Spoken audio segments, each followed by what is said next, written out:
Early morning prayer అనేది చాలా important ఒక క్రిస్టియన్గా.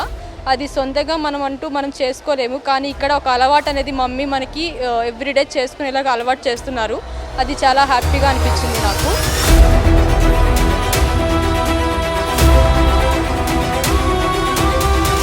వచ్చిన దగ్గర నుంచి వాక్యపరంగా వాక్యంలో అలాగే పరిచయ విషయంలో కూడా ఎంతో బలపడుతున్నాం. వాక్యపరంగా మన హృదయాలను ఎలా మార్చుకోవాలి అన్నది కూడా సత్యవాక్యం అనేది వినడం జరుగుతుంది.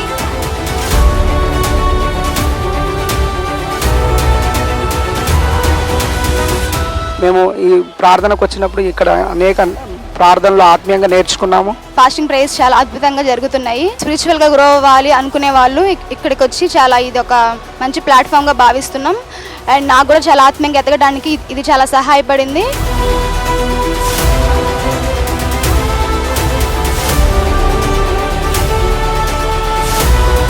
ఫస్ట్ టైం వచ్చినాను. మమ్మీ చెప్పిన వాక్యం చాలా బాగుంది. మేము చాలా ఆత్మీయంగా ఎదుగుతున్నాము. ఆరాధన ద్వారా మేము ఎంతగానో బలపడుతున్నాము. మా జీవితాలు మేము కట్టుకుంటున్నాము.